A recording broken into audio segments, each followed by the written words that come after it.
आप सभी का स्वागत है हिंदी नोवेल स्टोरी एक्सप्लेनर में। यहाँ पर हर एक स्टोरी आपको मैजिक सिस्टम रोमांस की एक जादुई सफ़र पे ले जाएगी। इस स्टोरी का सारा चरित्रों, स्थान, घटना सब कुछ काल्पनिक है। इसे वास्तविकता से जोड़ने का प्रयास ना करें। चलिए स्टोरी की तरफ आगे बढ़ते हैं। अध्याय 230। यह नीली Rolls Royce Cullinan Hilton hotel के प्रवेश द्वार पर दिखाई दी और तुरंत ही कई लोगों का ध्यान अपनी ओर आकर्षित कर लिया। ये रोल्स रॉयस कलिनन बहुत ही शानदार और राजसी दिखती है। लानत है, रोल्स रॉयस कलिनन, ये किस बॉस की नई कार है? ये कार बहुत सुंदर है। अचानक उनके आसपास मौजूद लोगों के मुंह से आश्चर्य भरी आवाजें निकलने लगीं। इस समय रोल्स रॉयस कलिनन के बगल में एक अधेड़ उम्र का आदमी सूट और चमड़े के जूते पहने खड़ा था और उसके बगल में दो छोटे भाई भी थे जिन्होंने भी सूट पहने हुए थे। उनके हाथों में दस्तावेज भी थे। आदित्य वर्मा और प्रिया कपूर सीधे होटल से बाहर चले गए। वाह, कितनी सुंदर कार है! प्रिया कपूर ने भी पहली बार रोल्स रॉयस कलिनन देखी और आश्चर्यचकित हुए बिना नहीं रह सकी। ऐसा कोई भी व्यक्ति नहीं है जिसे रोल्स रॉयस कलिनन जैसी कार पसंद न हो। तभी प्रिया कपूर सोच रही थी कि यह कार किसकी है। रोल्स रॉयस के बगल में खड़ा मध्यम आयु वर्ग का व्यक्ति वास्तव में इस तरफ चला आया और उन दोनों के सामने आ गया। नमस्ते श्रीमान आदित्य, मैं शंघाई में आधिकारिक रोल्स रॉयस स्टोर का सेल्स मैनेजर हूँ। आपने जो रोल्स रॉयस कलिनन ऑर्डर की थी वह डिलीवर हो गई है। कृपया इस पर हस्ताक्षर करें। अधेड़ उम्र के व्यक्ति ने आदित्य वर्मा से सीधे सम्मान भरे भाव से कहा। आदित्य वर्मा, क्या ये रोल्स रॉयस आपकी है? जब प्रिया कपूर ने इस अधेड़ उम्र के व्यक्ति की बातें सुनी तो उनकी आंखें फिर से चौड़ी हो गईं और वह चौंक कर बोले, हाँ, मैंने इसे यूं ही खरीद लिया। मैं शंघाई में कार के बिना कैसे रह सकता हूँ? आदित्य वर्मा ने फिर सीधे कहा। प्रिया कपूर का दिल बेशक ज्यादा सदमे में था। बस इसे लापरवाही से खरीदें। इस कार की कीमत 6 से 7 करोड़ है ना? बस मजे के लिए खरीद रहे हो? ये बहुत अहंकारी बात है। ठीक है, धन्यवाद। इस समय आदित्य वर्मा ने फिर से बिक्री प्रबंधक से कहा, फिर दूसरे व्यक्ति के हाथ से हस्ताक्षर दस्तावेज लिया और फिर अपने नाम पर हस्ताक्षर किए। श्रीमान आदित्य, इस कार के लिए आवश्यक दस्तावेज आपके लिए तैयार कर दिए गए हैं और कार पर लगा दिए गए हैं। अगर कुछ और नहीं है तो हम पहले निकलेंगे। अगर इस कार से संबंधित आपके कोई प्रश्न हैं तो आप हमसे किसी भी समय संपर्क कर सकते हैं। सेल्स मैनेजर ने आदित्य वर्मा से फिर कहा और सीधे चले गए। कार में बैठ जाओ, आदित्य वर्मा ने अपने बगल में बैठी प्रिया कपूर से कहा। अच्छा। प्रिया कपूर ने तुरंत सिर हिलाया, अपनी खुशी को रोक नहीं पाए। उन्होंने रोल्स रॉयस कलिनन का दरवाजा खोला और अंदर चले गए। वाह आदित्य वर्मा, जल्दी अंदर आओ। वाह, यहाँ तो कितना आरामदायक है। कार में प्रिया कपूर ने उत्साहित होकर कहा। इस रोल्स रॉयस कलिनन का इंटीरियर बेहद शानदार है, जिसमें असली लेदर, ठोस लकड़ी और धातु की सजावट का इस्तेमाल किया गया है और समग्र डिज़ाइन से भरपूर है। नया फुल एलसीडी इंस्ट्रूमेंट पैनल 3 सकल इंस्ट्रूमेंट डिज़ाइन को अपनाता है, जिसे वर्चुअल डायल और पॉइंटर इंटीरियर द्वारा पूरक बनाया गया है। ये बेहद शानदार होगा। स्वतंत्र सीटें और 2 सीटों को एक विस्तृत केंद्र कंसोल द्वारा अलग किया जाता है और केबिन को ट्रंक से अलग करने के लिए पीछे की तरफ कांच का एक टुकड़ा प्रदान किया जाता है, ताकि केबिन को बेहतर ध्वनि इंसुलेशन प्रदर्शन मिल सके और आराम में और सुधार हो सके। यहाँ का इंटीरियर मर्सिडीज बेंज S450 से भी अधिक शानदार है। आदित्य वर्मा भी सीधे ड्राइवर सीट पर बैठ गए। यहाँ काफ़ी जगह है और भीड़ भाड़ बिल्कुल नहीं लगती। कार में व्यायाम करने में भी कोई दिक्कत नहीं होती। भनभनाना अगले ही पल आदित्य वर्मा ने सीधे शुरुआत कर दी। रोल्स रॉयस कलिनन अचानक चलने लगी। आदित्य वर्मा को अचानक अपनी पीठ पर एक आरामदायक धक्का महसूस हुआ। ये कार चलाने में बहुत आरामदायक है और इसका अनुभव बहुत अच्छा है। इसको चलाना एक आनंद है। कार चलाते हुए आदित्य वर्मा सीधे एक दिशा में चले गए। आदित्य वर्मा, तुम्हारा घर कहाँ है? प्रिया कपूर ने फिर हैरानी से आदित्य वर्मा से पूछा। आदित्य वर्मा ने उसे बाहर लाते समय ही बता दिया था कि वह उसे घर लेने ले जाएगा। प्रिया कपूर ने पहले भी यही कहा था, लेकिन प्रिया कपूर को नहीं पता था कि आदित्य वर्मा का घर कहाँ है। समय आने पर हम इसका पता लगा लेंगे, आदित्य वर्मा ने शांत भाव से कहा। अगर प्रिया कपूर बाद में उनका घर देखेंगी तो पता नहीं उनके चेहरे पर कैसा अद्भुत भाव होगा। आदित्य वर्मा ने रोल्स रॉयस कलिनन को पश्चिम तक चलाया। केवल आधे घंटे बाद हम हुआनपू नदी के किनारे पहुंच गए। आपके सामने एक उच्च स्तरीय समुदाय है और इस समुदाय में केवल 5 इमारतें हैं। ये 5 ऊंची इमारतें हुआनपू नदी के किनारे आसमान छूती हुई 100 मीटर से भी ज्यादा ऊंची हैं। इसमें 4 अत्यंत शानदार आवास और एक उच्च स्तरीय क्लब भवन है, जिसमें सबसे ऊंची मंजिल 44 मंजिला है। प्रवेश द्वार भी बहुत भव्य है। कुछ बड़े शब्द ये दर्शाते हैं कि यह समुदाय असाधारण है। टॉमसन प्रथम श्रेणी, ये सही है। ये शब्द स्पष्ट रूप से टॉमसन फर्स्ट ग्रेड हैं। आदित्य वर्मा ने रोल्स रॉयस कलिनन को सीधे बाहर पार्किंग में पार्क किया और फिर दोनों कार से बाहर निकल गए। आदित्य वर्मा, आपने जो घर खरीदा है वह यहाँ नहीं होगा, है ना? प्रिया कपूर ने अपने सामने तांगचेन यिपिन को देखा और आदित्य वर्मा से पूछे बिना नहीं रह सकी, ये पूरे मैजिक सिटी का सबसे समृद्ध इलाका है। हुआनपू नदी के किनारे लुजियाजुई, उनके सामने तांगचेन यिपिन पूरे मैजिक सिटी का सबसे समृद्ध इलाका है। आलीशान और उच्च स्तरीय अपार्टमेंट मुख्य निवास। आदित्य वर्मा उसे यहाँ क्यों लाया? क्या हो सकता है कि आदित्य वर्मा का घर अंदर हो? आप जानते हैं, इनमें से किसी भी टॉमसन प्रथम श्रेणी के मकान की कीमत करोड़ों में है। प्रिया कपूर आश्चर्यचकित और स्तब्ध थीं। हालांकि आदित्य वर्मा ने जवाब का इंतजार नहीं किया। आदित्य वर्मा, अचानक एक तरफ से आवाज आई। यह एक महिला की आवाज है। जब आदित्य वर्मा और प्रिया कपूर ने यह आवाज सुनी तो वे एक तरफ देखने से खुद को रोक नहीं पाए और देखा कि एक ग्रे बेंटले कॉन्टिनेंटल उनके पास रुकी हुई है। यात्री सीट पर खिड़की खुली थी और एक युवती आदित्य वर्मा को देख रही थी। आदित्य वर्मा इस महिला को देखकर आश्चर्यचकित हुए बिना नहीं रह सके, क्योंकि यह महिला बहुत युवा लग रही थी, लगभग उनके ही आकार की, तरबूज के बीज जैसा चेहरा तथा सुंदर मेकअप, बहुत नाजुक। अगले ही पल महिला ने कार का दरवाजा खोला और सीधे नीचे चली गई। महिला ने रैप स्कर्ट और ऊंची एड़ी के जूते पहने हुए थे और उसका फिगर भी बहुत अच्छा था। उसने बहुत सेक्सी कपड़े पहने थे। इस महिला को देखकर आदित्य वर्मा को लगा कि दूसरी पार्टी थोड़ी परिचित लग रही है, लेकिन वह कुछ देर तक इसे याद नहीं रख सके। आदित्य वर्मा, ये तुम हो? मैं वांग डैनी हूँ, क्या तुम्हें याद नहीं? मैं तुम्हारा हाई स्कूल का सहपाठी हूँ। महिला ने अचानक आश्चर्य से आदित्य वर्मा से कहा, उसकी आवाज में नाराजगी का भाव था। हाई स्कूल का सहपाठी, वांग डैनी। आदित्य वर्मा को अचानक याद आया कि उनकी कक्षा में पहले भी ऐसा ही एक व्यक्ति था। लानत है। आदित्य वर्मा ने दूसरे व्यक्ति की शक्ल देखी और अंततः उसकी स्मृति में एक लड़की की शक्ल उभर आई और वह कसम खाने से खुद को नहीं रोक सका। तुम्हें पता है, उसकी याद में दूसरा व्यक्ति एक गोल चेहरे वाली मोटी लड़की थी। यह एक बिल्कुल अलग व्यक्ति की तरह है। उसके सामने खड़ी वांग दानी लगभग वैसी ही थी जैसी उसकी याद में मौजूद लड़की थी। आदित्य वर्मा को याद आया कि उसके सामने खड़ी लड़की ने उससे पहले भी एक प्रेम पत्र लिखा था और वह उस पर फिदा थी। हालांकि उस समय उसके मन में उसके बारे में कोई अच्छी धारणा नहीं थी और वह दिखने में भी साधारण थी, इसलिए आदित्य वर्मा ने उसे सीधे मना कर दिया। इस समय दूसरे पक्ष का रूप देखकर आदित्य वर्मा की आंखें चौड़ी हो गईं। ये सचमुच अविश्वसनीय था। चेहरे को ऐसा दिखाने के लिए उस पर कितनी बार चाकू से वार करना पड़ा होगा। और ये स्तन, क्या ये असली हैं? कितना महान हैं? अप्रत्याशित रूप से मैं यहाँ एक हाई स्कूल सहपाठी से मिल सका।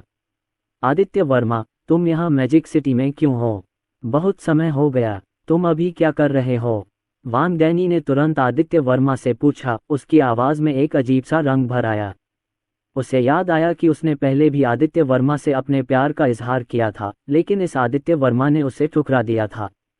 ये वाकई घिनौना था। बाद में उसने खुद को बेहतर दिखाने के लिए सर्जरी पर पैसे खर्च किए। फिर हाई स्कूल से स्नातक होने के बाद वह कॉलेज गए बिना ही शंघाई आ गई। लेकिन अब अपने गौरवपूर्ण शरीर और आकर्षक उपस्थिति के कारण उसने एक सफल व्यक्ति की प्रशंसा प्राप्त कर ली है, जो उसे हर महीने अनगिनत पैसे देता है और इस जादुई शहर के सबसे उच्च स्तरीय समुदाय में रहता है। ओह हाँ, बहुत समय हो गया मिलते हुए। आदित्य वर्मा ने हल्के से सिर हिलाया और जवाब दिया। उनकी आवाज न तो नमकीन थी और न ही नीरस। दानी, क्या ये तुम्हारा हाई स्कूल का सहपाठी है? लेकिन इसी समय पीछे से एक आदमी की आवाज आई।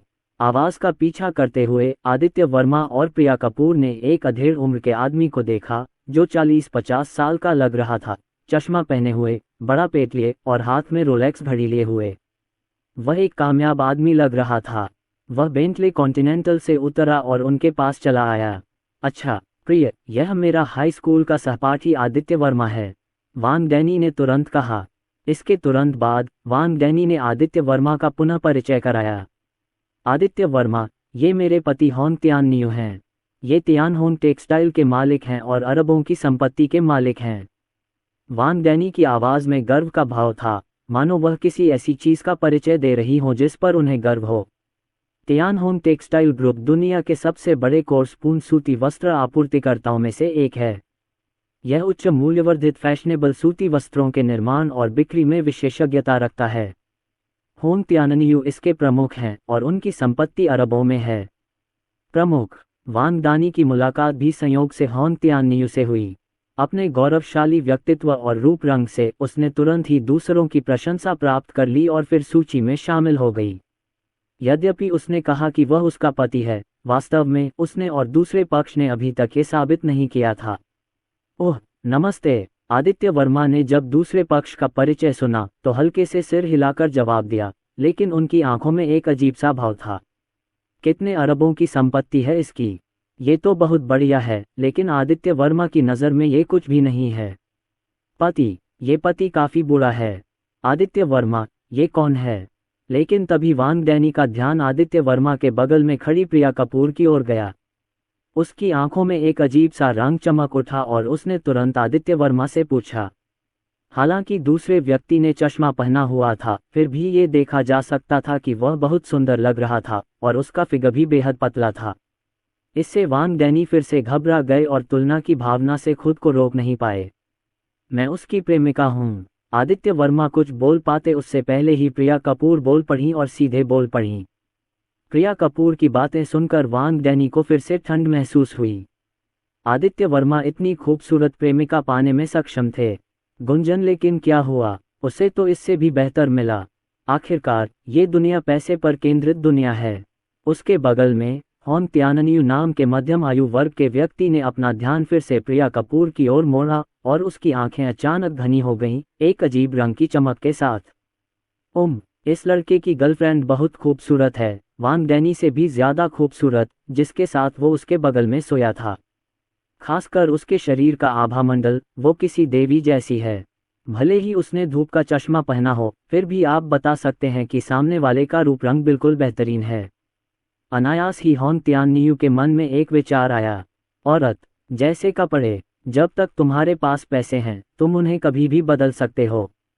और वह अपने बगल में वांग डैनी के साथ खेलते खेलते थोड़ा थक गया था, इसलिए उसे बदलने का समय आ गया था। कटोरे में जो था उसमें अब खुशबू नहीं थी। होंग तियाननियू ने इस पल प्रिया कपूर को देखा, उसकी आंखों में एक चमक थी और उसके दिमाग में एक विचार आया। जब उन्होंने आदित्य वर्मा की ओर देखा तो उनकी आंखों में तिरस्कार का भाव था। अफसोस, ये वास्तव में एक मेढक है जो हंस का मांस खा रहा है। नमस्ते, तो आप दानी के हाई स्कूल के सहपाठी हैं। आपसे मिलकर अच्छा लगा। मुझे आश्चर्य है कि छोटा भाई आजकल क्या कर रहा होगा। ये होंग तियाननियू ने मुस्कुराते हुए आदित्य वर्मा से पूछा। अगले ही पल उसने अनजाने में आदित्य वर्मा की तरफ देखा। आदित्य वर्मा, क्या तुम अभी भी पढ़ाई कर रहे हो? वांग डैनी ने सीधे पूछा। आदित्य वर्मा ने हल्के से सिर हिलाया। तुम अभी भी पढ़ाई कर रहे हो? कितने अफसोस की बात है। पढ़ाई का क्या फ़ायदा? स्कूल छोड़ने के बाद तुम्हें कैसी नौकरी मिलेगी? मुझे लगता है कि सीधे कोई बिजनेस शुरू करना बेहतर है। मुझे देखो, मैंने 18 साल की उम्र में काम करना और बिजनेस शुरू करना शुरू कर दिया था और मैंने एक कंपनी भी खोली। अब मेरी संपत्ति कई अरब डॉलर है। क्या यह अच्छी बात नहीं है? देखो, इस टॉमसन यिपिन के अंदर मेरा घर भी है। होंग तियाननियू ने पुनः गंभीर स्वर में आदित्य वर्मा से कहा। फिर उसने अपना हाथ वांग डैनी के चारों ओर डाल दिया, उसकी कमर को छूते हुए, और सीधे कहा, डैनी, क्या तुम अपने हाई स्कूल के सहपाठियों को हमारे कमरे में बैठने के लिए कहोगे? हाँ, आदित्य वर्मा, ऊपर बैठो। तुम पहले कभी इस टॉमसन यिपिन में नहीं गए हो, है ना? वांग डैनी ने आदित्य वर्मा से फिर कहा। ओह, भूल जाओ। दूसरे पक्ष की बात सुनकर आदित्य वर्मा ने थोड़ा सिर हिलाया, पर मन ही मन हंसी नहीं रोक पाए।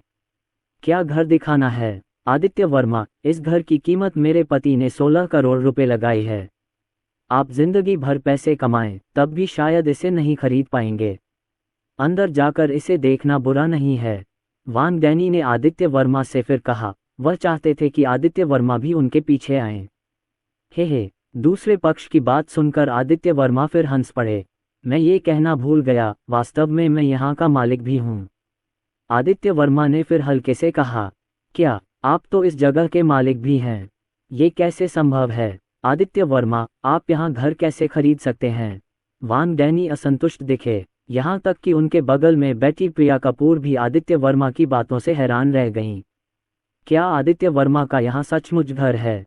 हालांकि इस समय आदित्य वर्मा ने फिर अपना फ़ोन निकाला और सीधे कॉल किया, और यह फ़ोन नंबर वही था जो सिस्टम ने टॉमसन यिपिन को दिया था जब उसे एक इमारत का इनाम दिया गया था। क्या आप यहाँ के मालिक हैं? हाँ, क्या आप मजाक कर रहे हैं? मैं इन तीनों इमारतों के सभी लोगों और यहाँ के 100 से ज़्यादा घरों को जानता हूँ। फिर मैंने आपको पहले कभी क्यों नहीं देखा? जब आदित्य वर्मा ने कहा कि वह इस जगह के मालिक हैं, तो होंग जिगांग ने भी अविश्वास भरी नज़रों से कहा। यहाँ कुल 4 आलीशान घर हैं, लेकिन उनमें से सिर्फ 3 ही बिके हैं और लोग वहाँ रहने आए हैं। दूसरी इमारत किसी अज्ञात कारण से कभी बिकी ही नहीं, और जो लोग वहाँ रहने आए हैं वे सभी अमीर लोग हैं। बॉस वगैरह शहर के एक स्थानीय टाइकून के रूप में हांग जिगांग भी शहर में बहुत मशहूर हैं। वह यहाँ रहने वाले दूसरे टाइकून बॉस को तो जानते ही हैं, लेकिन आदित्य वर्मा से उनकी कभी मुलाकात नहीं हुई। और मेरे सामने वाले आदमी को देखकर तो यही लग रहा था कि वो कोई छात्र है, कोई दूसरी पीढ़ी का अमीर आदमी नहीं। वो टॉमसन में एक प्रथम श्रेणी का घर कैसे खरीद सकता है? आदित्य वर्मा ने उस अधेड़ उम्र के आदमी की बात अनसुनी कर दी। उसने अपना मोबाइल फ़ोन निकाला और फ़ोन किया, और यह फ़ोन नंबर ठीक वही फ़ोन नंबर है जो सिस्टम ने घर बंद करते समय छोड़ा था जब उसने टॉमसन को प्रथम श्रेणी का घर दिया था। डिंग डिंग डिंग। नमस्ते, मैं राजेश जोशी हूँ, टॉमसन यिपिन ग्रुप के मैजिक सिटी डिस्ट्रिक्ट का मैनेजर। आप कौन हैं? फ़ोन पर अचानक एक आदमी की आवाज़ गूंजी, और वह टॉमसन के प्रथम श्रेणी के जादुई शहर का जिला प्रबंधक निकला। मैं आदित्य वर्मा हूँ। नमस्ते मैनेजर झांग, मैं टॉमसन यिपिन में खरीदा हुआ घर लेना चाहता हूँ। मैं आपको ढूंढ रहा हूँ, है ना? आदित्य वर्मा ने भी सीधे तौर पर कहा और अपना नाम बताया। आदित्य वर्मा, क्या आप मिस्टर आदित्य वर्मा ली हैं? हाँ, क्या आप मुझे ढूंढ रहे हैं?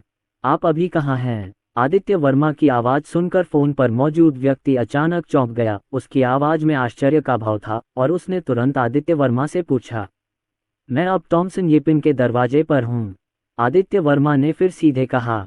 ठीक है, कृपया एक क्षण प्रतीक्षा करें, मैं बिक्री केंद्र पर हूँ और मैं तुरंत बाहर आ जाऊंगा। फ़ोन पर आदमी ने फिर कहा।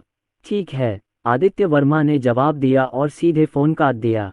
टॉमसन यिपिन का बिक्री केंद्र ज़्यादा दूर नहीं है और इसे एक नज़र में देखा जा सकता है। तभी आदित्य वर्मा ने देखा कि कुछ ही दूरी पर एक आदमी पतलून और शर्ट पहने हुए बिक्री केंद्र से बाहर आ रहा है। उसके पीछे 2 सुंदरियां भी पेशेवर पोशाक पहने हुए थीं। वे तेजी से उस तरफ बढ़ीं।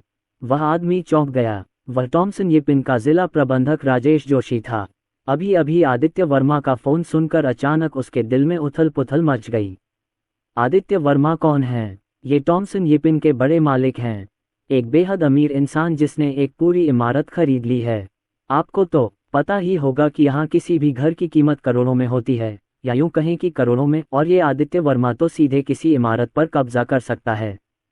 ये कितना डरावना है। भला कौन अमीर आदमी टॉमसन की पूरी प्रथम श्रेणी की इमारत खरीद सकता है? राजेश जोशी भी बेहद उत्सुक थे। जब मुझे इस समय आदित्य वर्मा का फ़ोन आया तो मैं चौंक गया और तुरंत बाहर भागा। अगले ही पल यह आदमी सीधे आदित्य वर्मा और अन्य लोगों के सामने आ गया। माफ़ कीजिए, क्या आप श्री आदित्य वर्मा ली हैं? उस आदमी ने सीधे हांग जिगांग से पूछा। उसके हिसाब से ये अधेड़ उम्र का आदमी, जिसकी आंखें ऐसी हैं, कोई अमीर आदमी लग रहा है। उसे तो आदित्य वर्मा ने ही बुलाया होगा, है ना? क्या आप टॉमसन फर्स्ट ग्रेड के मैनेजर झांग हैं? आप बाहर क्यों आए? राजेश जोशी की बातें सुनकर होंग जिगांग चौंक गया और राजेश जोशी को पहचानते ही उसकी आंखें चौड़ी हो गईं। मैं आदित्य वर्मा नहीं हूँ, वह हैं। फिर होंग जिगांग ने फिर सीधे कहा। होंग जिगांग की बातें सुनकर राजेश जोशी अचानक स्तब्ध रह गए। राजेश जोशी ने आश्चर्य से आदित्य वर्मा की ओर देखा, और जब उन्होंने आदित्य वर्मा का रूप देखा तो उनके मन में और भी अधिक भय उत्पन्न हो गया। क्या ये युवक आदित्य वर्मा है? फुफकार राजेश जोशी ठंडी हवा में सांस लेने से खुद को रोक नहीं पाए। इतना छोटा। नमस्ते श्री आदित्य ली। राजेश जोशी चौंक गए और तुरंत आदित्य वर्मा से बोले। आदित्य वर्मा ने सिर हिलाकर सीधे कहा। ये प्रथम श्रेणी का टॉमसन घर जिस घर से खरीदा गया था वह आपसे आया था, है ना? हाँ। राजेश जोशी ने पुनः सिर हिलाया और फिर आदित्य वर्मा से कहा, श्रीमान आदित्य, कृपया सत्यापन के लिए मुझे अपना पहचान पत्र दिखाएं। आदित्य वर्मा भी खुश हो गए और उन्होंने सीधे अपनी जेब से अपना आईडी कार्ड निकाला। आदित्य वर्मा भी यह आईडी कार्ड अपने साथ रखते थे। अगले ही पल जब राजेश जोशी ने आदित्य वर्मा का आईडी कार्ड देखा तो वह फिर से चौंक गए। कोई बात नहीं, पता भी सही है और दर्ज जानकारी के समान है। नमस्ते श्रीमान आदित्य, आपके द्वारा खरीदे गए बिल्डिंग 4 के 88 स्वीट्स पूरी तरह से सजाए गए हैं। इन्हें चेगुओ के प्रसिद्ध डिज़ाइनर टोनी डैनी ने डिज़ाइन किया है। कुल 36 अलग अलग शैलियाँ हैं। कृपया इसे स्वीकार करें, राजेश जोशी ने आदित्य वर्मा से फिर कहा। लेकिन जब राजेश जोशी की आवाज़ वांग डैनी और होंग जिगान के कानों में पड़ी तो उनकी आंखें फिर से चौड़ी हो गईं। क्या बिल्डिंग नंबर 4? मैनेजर झांग, आपसे गलती नहीं हो सकती, है ना? क्या बिल्डिंग नंबर 4 में हमेशा बिक्री नहीं होती? उन्होंने क्या स्वीकार किया? होंग जिगांग ने राजेश जोशी से उलझन भरे चेहरे के साथ कहा और उनके बगल में बैठे वांग डैनी भी उलझन में दिखे। हालांकि राजेश जोशी ने होंग जिगांग की ओर उदासीनता से देखा, उसे ऐसे देखा जैसे वह मूर्ख हो, लेकिन उसने भौहें चढ़ाईं और कहा, किसने कहा कि बिक्री नहीं हो रही है? यह इमारत तो मिस्टर आदित्य ने बहुत पहले खरीद ली है। राजेश जोशी के शब्द गिर गए। क्या? तुमने क्या कहा? यह इमारत उसने खरीदी है? ये कैसे संभव है? होंग जिगांग ने अविश्वास से कहा। एक इमारत खरीदी? क्या ये सच है? यहाँ तक कि उसके बगल में बैठी वांग डैनी ने भी अपनी आंखें बड़ी कर लीं, अपनी छाती को सदमे से ढक लिया और यहाँ तक कि उसकी सांसें भी थोड़ी तेज हो गईं, जिससे उसकी शानदार छाती लगातार ऊपर नीचे हो रही थी। हे भगवान, आदित्य वर्मा, आपने यहाँ एक इमारत खरीदी है। यहाँ तक कि उनके बगल में बैठी प्रिया कपूर भी इस समय आदित्य वर्मा को हैरानी से देख रही थी। उनके दिल में एक बड़ी लहर दौड़ गई थी। हे, ये तो बस एक इमारत है, कोई बड़ी बात नहीं। लेकिन इस समय आदित्य वर्मा ने शांत भाव से मुस्कुराते हुए कहा। लेकिन प्रिया कपूर और अन्य लोगों की नज़र में ये फिर से चौंकाने वाला था। यह कोई बड़ी बात नहीं है, ये टॉमसन यिपिन की इमारत है। अभी अभी मैनेजर झांग ने बताया कि कुल 88 यूनिट हैं। तुम्हें पता है, यहाँ एक इकाई की कीमत 1 लाख या 2 लाख प्रति वर्ग मीटर से भी ज़्यादा है। हर घर कई 100 वर्ग मीटर का एक आलीशान घर है और हर घर की कीमत कम से कम 10 करोड़ या कई 100 करोड़ है। इन 88 घरों की कीमत कितनी है? सैकड़ों अरब। इसे अब केवल विलासिता नहीं कहा जा सकता, यह एक अति धनवान आदमी है। श्रीमान आदित्य, इन मकानों के संपत्ति अधिकारों का निपटान हो चुका है और ये सभी मकान इन 2 बक्सों में हैं। राजेश जोशी ने आदित्य वर्मा से फिर कहा और उनके पीछे चल रही 2 महिलाओं के हाथ में 2 बक्से थे, जिनमें वास्तव में एक के बाद एक रियल एस्टेट प्रमाण पत्र रखे हुए थे। पहले ये रियल एस्टेट प्रमाण पत्र मेरी कार में रख दो, आदित्य वर्मा ने फिर सीधे कहा। फिर उसने अपनी पतलून की जेब से कार की चाबी निकाली और उसे हल्के से दबाया। उसी समय पीछे खड़ी नीली रोल्स रॉयस कलिनन ने अपनी लाइटें चमकाईं और भौंकने लगी। ये कार भी आपकी है? जब वांग डैनी ने ये दृश्य देखा तो वह भयभीत होकर बोली। आदित्य वर्मा ने कुछ नहीं कहा, लेकिन उन्होंने समस्या पहले ही बता दी थी। इस समय होंग जिगांग का चेहरा थोड़ा बदसूरत हो गया था। ये चेहरे पर कैसा तमाचा है? अभी अभी उसे अपनी अरबों की संपत्ति पर बहुत गर्व महसूस हो रहा था और वह घमंडी भी लग रहा था। लेकिन इस समय मुझे सचमुच शर्म आ रही है। अरबों की कीमत क्या है? दूसरे पक्ष ने एक इमारत खरीदने के लिए अरबों रुपये खर्च कर दिए, लेकिन दूसरी पार्टी की तुलना में वह सचमुच महत्वहीन है। कारें भी उसकी बराबरी नहीं कर सकतीं। वह बेंटले चलाता है, लेकिन रोल्स रॉयस कलिनन भी चलाता है। जल्द ही राजेश जोशी के पीछे खड़ी 2 महिलाओं ने आदित्य वर्मा की रोल्स रॉयस कलिनन पर रियल एस्टेट प्रमाण पत्रों से भरे 2 बक्से रख दिए। चलो चलें, ऊपर जाकर देखें, आदित्य वर्मा ने प्रिया कपूर से फिर कहा। प्रिया कपूर अपनी खुशी रोक नहीं पाए और अंदर ही अंदर वो और भी ज्यादा उत्साहित थे। ये टॉमसन का एक फर्स्ट क्लास घर था, पूरे मैजिक सिटी का सबसे बेहतरीन घर। पुराने सहपाठी, चलो पहले ऊपर चलकर घर देखते हैं, है ना? मैं पहली बार थॉमसन यिपिन में घर देखने आया हूँ। मुझे नहीं पता कि इसे कितनी अच्छी तरह सजाया गया है। इस समय आदित्य वर्मा ने फिर से वांग डैनी से शांति से कहा। आह! जब वांग दानी ने आदित्य वर्मा की बातें सुनी तो वह चौंक गई। उसका चेहरा थोड़ा बदल गया। उसे समझ नहीं आया कि क्या कहे। वह बस अपने दिल में बेहद दुखी महसूस कर रही थी। अगले ही पल आदित्य वर्मा और प्रिया कपूर राजेश जोशी के नेतृत्व में सीधे मैदान में उतर गए। आदित्य वर्मा की पीठ को देखते हुए हांग जिकियांग का चेहरा बेहद बदसूरत हो गया। वांग डैनी को लगा जैसे उसने फिर से कुछ खो दिया हो। आदित्य वर्मा और प्रिया कपूर पहली मंजिल से सीधे ऊपर देख रहे थे। अंदर घुसते ही आदित्य वर्मा और प्रिया कपूर सजावट देखकर हैरान रह गए। परम विलासिता, उच्च अंत वातावरण, शानदार। यह एक यूरोपीय डिजाइन शैली है, बहुत अनोखी। ये रहने की जगह है। हवेली। जल्द ही दोनों दूसरे घर में और फिर तीसरे घर में प्रवेश कर गए। जैसा कि राजेश जोशी ने बताया, मूलतः हर सेट की डिजाइन शैली अलग होती है। इस इमारत में 88 सेट हैं, जिनमें 30 से ज्यादा डिजाइन शैलियां हैं।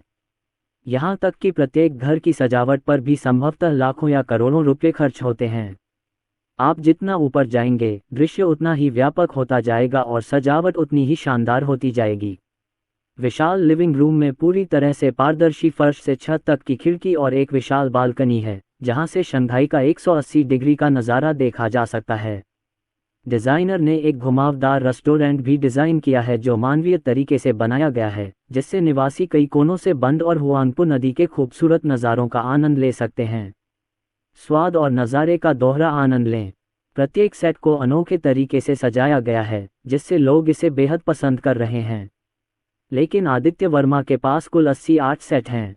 घर देखना बहुत समय लेने वाला काम है। मुझे कुछ घर देखने में ही पूरी सुबह लग गई और मैं बीच बीच में उन्हें देखता रहा। आदित्य वर्मा इस बिल्डिंग के घर में अकेले तो बिल्कुल नहीं रह पाएंगे। अगर रिश्तेदार और दोस्त साथ रहने भी आएं, तो भी वे इसमें नहीं रह पाएंगे। मैनेजर झांग, क्या आप मुझे इन घरों को किराए पर देने में मदद कर सकते हैं?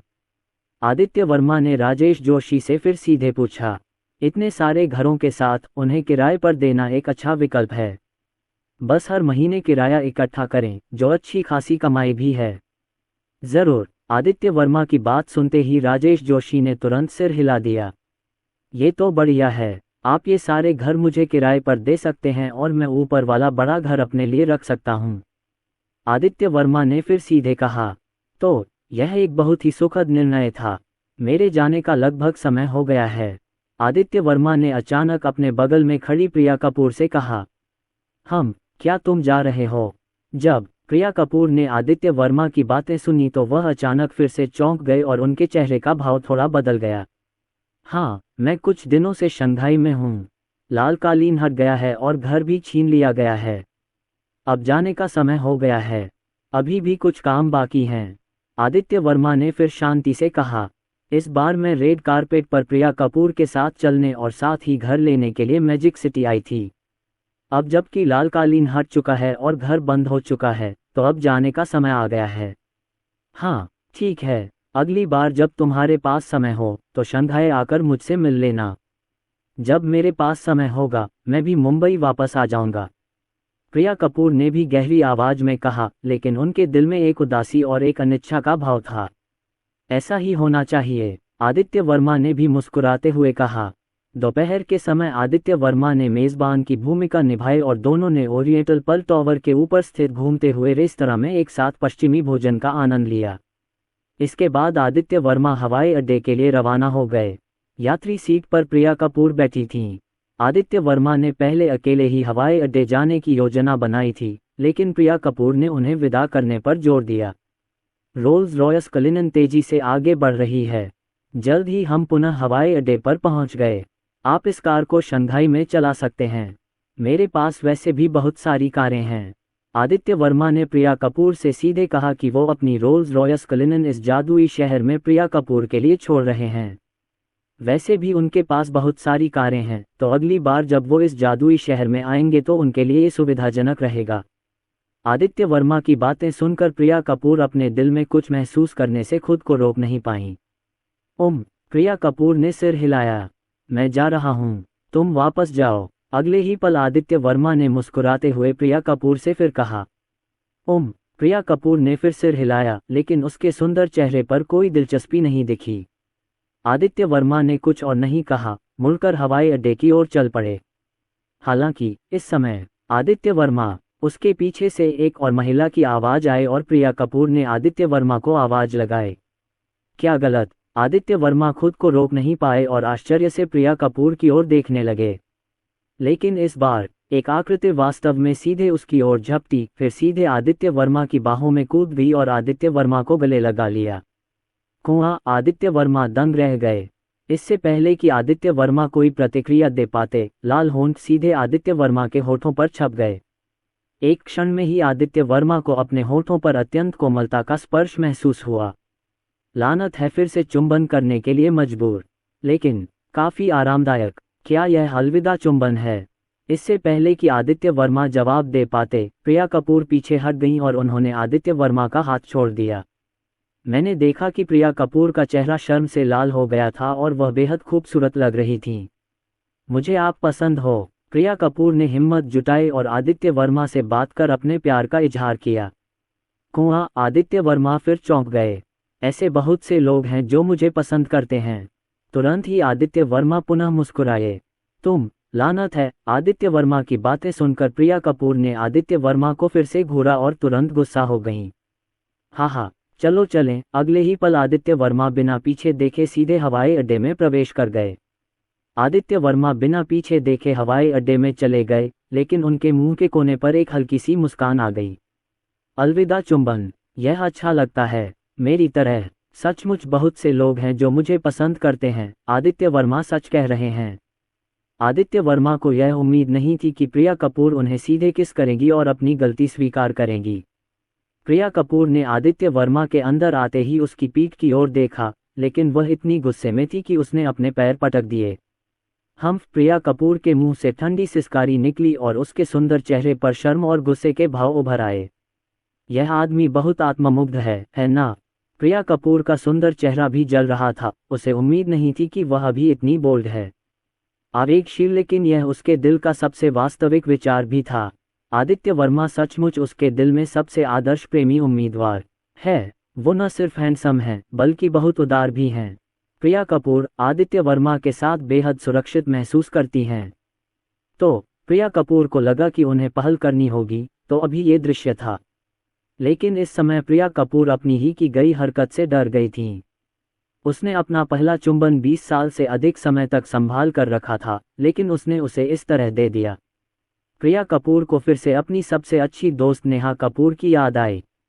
याकिंग, मुझे माफ करना, प्रिया कपूर ने थोड़ा उलझन भरा महसूस करते हुए कहा, लेकिन जल्द ही ये दृढ़ संकल्प में बदल गया। इसका दोष केवल आदित्य वर्मा पर ही लगाया जा सकता है, क्योंकि वे बहुत अच्छे हैं। प्रिया कपूर खुद को आदित्य वर्मा को पसंद करने से नहीं रोक सकी। प्रिया कपूर ने उस व्यक्ति पर हमला करने की पहल की जिसे वह पसंद करती थी, भले ही वह व्यक्ति उसकी सबसे अच्छी दोस्त ही क्यों न हो। याकिंग और आदित्य वर्मा वास्तविक प्रेमी और प्रेमिका नहीं थे। प्रिया कपूर ने आदित्य वर्मा द्वारा उनके लिए छोड़ी गई रोल्स रॉयस कुलिनन चलाई। हालांकि वह आदित्य वर्मा से अलग होने में थोड़ी हिचकिचा रही थी, लेकिन इस पल वह बहुत खुश थीं। हालांकि आदित्य वर्मा ने ये कार केवल उसे चलाने के लिए छोड़ी थी और उसे नहीं दी थी, लेकिन मूलतः इसमें कोई अंतर नहीं था। आदित्य वर्मा सीधे प्रवेश द्वार से अंदर आए और वीआईपी चैनल से होते हुए सीधे बोर्डिंग गेट पर चले गए। आदित्य वर्मा ने पहले ही अपने निजी विमान के प्रभारी को फ़ोन कर दिया था और उनका निजी विमान वहां उनका इंतजार कर रहा था। जल्द ही आदित्य वर्मा बिना किसी बाधा के अपने निजी विमान के बोर्डिंग गेट पर पहुंच गए। कैप्टन और विशेष फ्लाइट अटेंडेंट पहले से ही वहां इंतजार कर रहे थे। जब उन्होंने आदित्य वर्मा को आते देखा तो वे तुरंत मुस्कुरा उठे। मालिक, हाँ। आदित्य वर्मा ने भी मुस्कुराते हुए सिर हिलाकर उनका अभिवादन किया। बॉस, क्या आप मुंबई वापस जा रहे हैं? इस समय कैप्टन ने आदित्य वर्मा से दोबारा पूछा। आदित्य वर्मा ने फ़ोन पर सिर्फ इतना कहा कि वह यहाँ से उड़ान भरने के लिए तैयार है, लेकिन यह नहीं बताया कि वह कहाँ जा रहा है। अगले ही पल आदित्य वर्मा ने फिर अपना सिर हिलाया। नहीं, दक्षिणी शिंजियांग के लिए उड़ान भरें, ये बड़ा है। आदित्य वर्मा ने सीधे कप्तान से कहा। बड़ा? जब कैप्टन ने आदित्य वर्मा की बात सुनी तो उनके चेहरे पर संदेह की लकीरें उभर आईं और उनके बगल में बैठे विशेष फ्लाइट अटेंडेंट भी आश्चर्यचकित हो गए। बहरहाल किसी ने और कोई सवाल नहीं पूछा। उन्हें बस बॉस की बात माननी थी और कोई सवाल पूछने की ज़रूरत ही नहीं थी। बॉस की अपनी व्यवस्था थी। यह एक मातहत की जागरूकता थी। जल्द ही आदित्य वर्मा अपने निजी विमान में सवार हो गए। आदित्य वर्मा के दक्षिणी शिनजियांग जाने का कारण वास्तव में एक ही था, कीमिया कड़ाही। उसके पास पहले से ही देव स्तरीय कीमिया कौशल था और उसने नींव बनाने की गोली के लिए सभी औषधीय सामग्री पहले ही एकत्र कर ली थी, लेकिन उसके पास अभी भी कीमिया कड़ाही का अभाव था।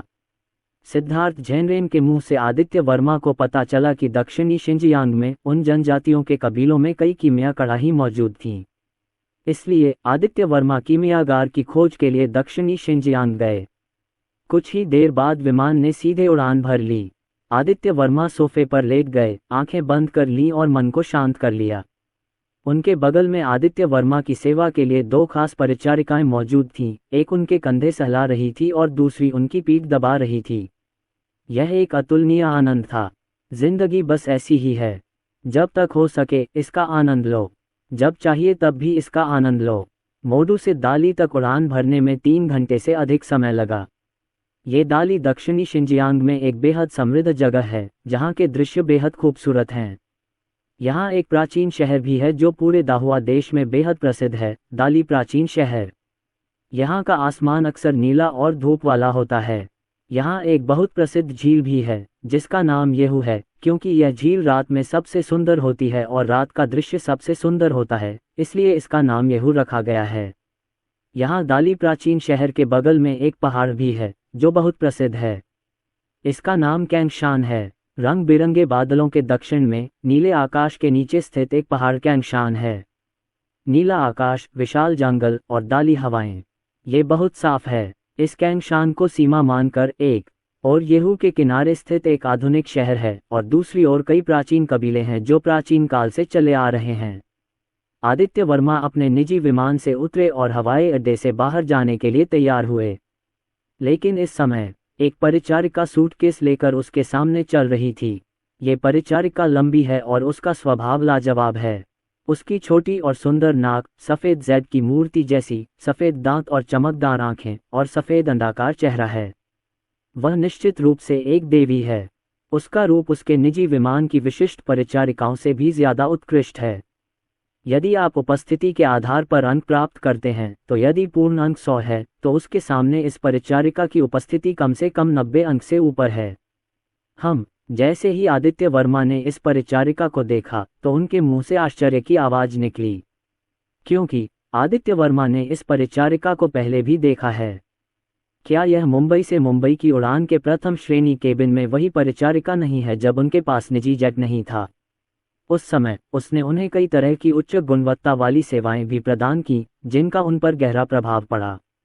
आदित्य वर्मा को आज भी इस परिचारिका का नाम रिधिमा याद है। ये संयोग ही था कि वह उनसे यहीं मिले।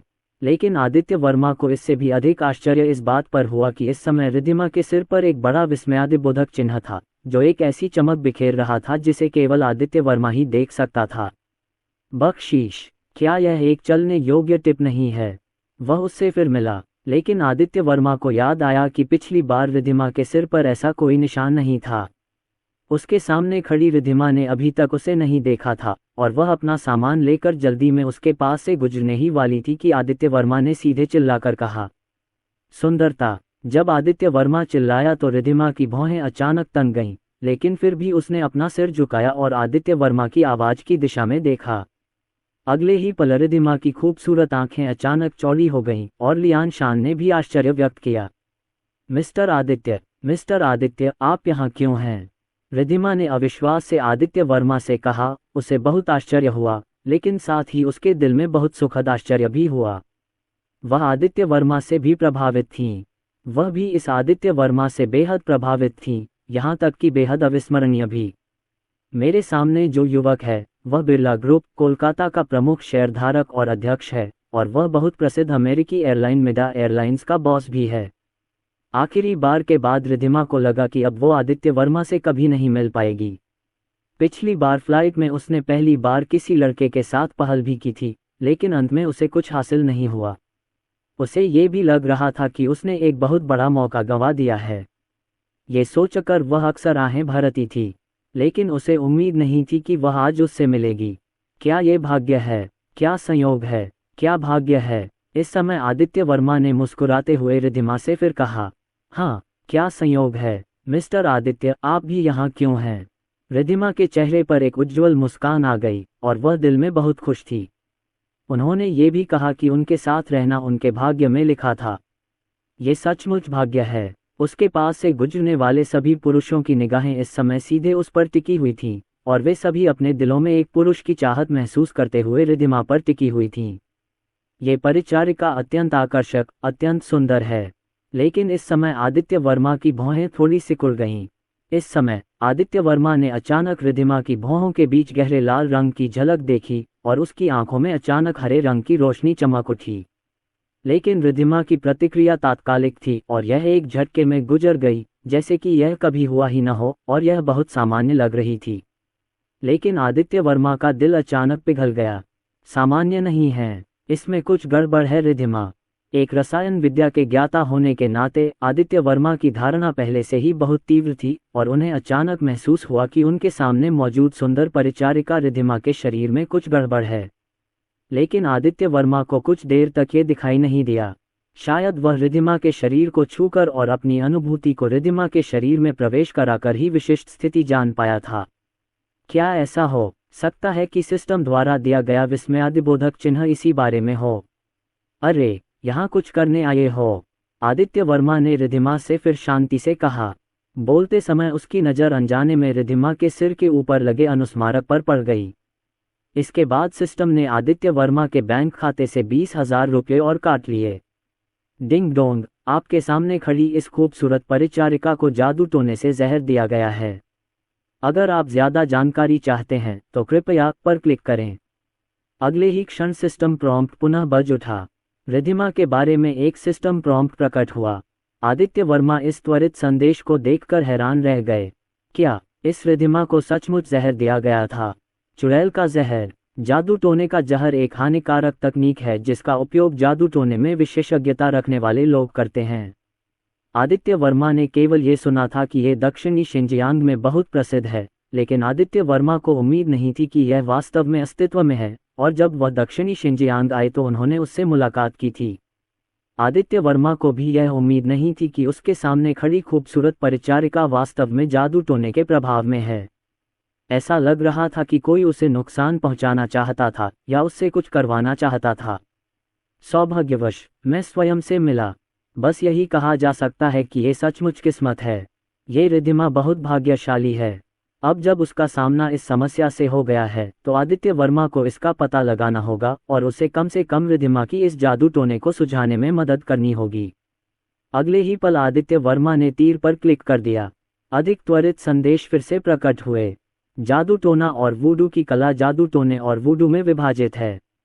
इस परिचारिका को वूडू में आज्ञाकारी वूडू ने संक्रमित कर दिया था।